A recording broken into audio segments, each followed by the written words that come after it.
Hello friends, কেমন আছো তোমরা সবাই? আশা করি তোমরা সবাই খুব ভালো আছো। আর আমিও অনেকদিন পরে চলে এসেছি তোমাদের সামনে নতুন একটা ব্লগ ভিডিও নিয়ে। তো দেখতে পাচ্ছ আমি আর পাপা এখানে দুজনে হাসতে খেলতে কি সুন্দর গুটি গুটি পায়ে হেঁটে চলেছি। তো আমরা এসেছি মানে কালীবাড়িতে বেড়াতে।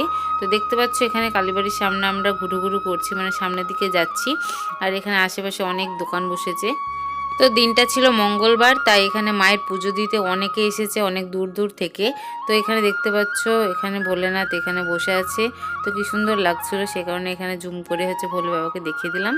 আর এরপর আমার ভোলে বাবাটাকে দেখো কার সঙ্গে, আমার দিদির মেয়ের সঙ্গে কথা বলছে ভিডিও কলে। এই যে পিহু সোনার সাথে কথা বলছে। তো তারপরে আস্তে আস্তে পাপা আমাকে হাত ধরে টেনে হিঁচড়ে নিয়ে গেল মেলার ভেতরে।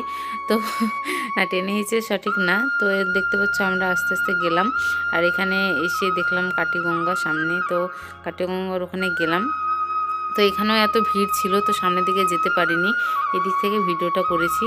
আর রৌদ্রও ছিল প্রচণ্ড। তো মিডিলে দাঁড়িয়ে পাপাকে বলছিলাম এখান থেকে ভিডিওটা করে নিই, একটু তোমাদের সঙ্গে শেয়ার করি। তারপরে আমরা আস্তে আস্তে মেলার ভেতরে প্রবেশ করলাম। দেখতে পাচ্ছ আমরা একদম সাইডে ছিলাম, যেখানে ফুচকার স্টল, পাপড়ি চাট, মানে অনেক কিছু এখানে ছিল। তো ভাবলাম যে এখানে আগে ফুচকা টুচকা খেয়ে তারপরে মেলার মধ্যে একটু যাই হোক যাওয়া যাবে, মানে যাবো না অনেকটা ভেতরে, জাস্ট একটু যেখানে ফাঁকা থাকবে ওখানে একটু যাবো, ঘুরবো, সেই হিসাবে গিয়েছিলাম। আর এখানে কি সুন্দর বাচ্চাদের ছোট ছোট মানে নাগরদোলনা এইসবগুলো বসেছিল।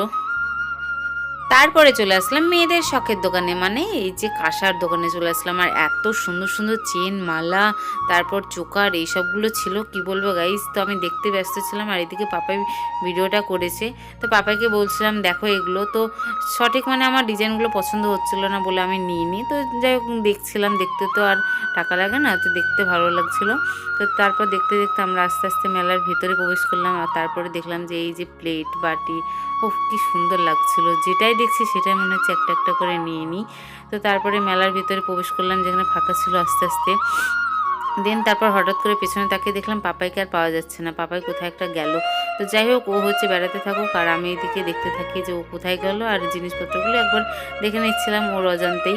তো কোনো কিছু কেনা হয়নি ঠিক মতন করে, কিনবো বলে গিয়েছিলাম, তো ঠিকঠাক পছন্দ হয়নি।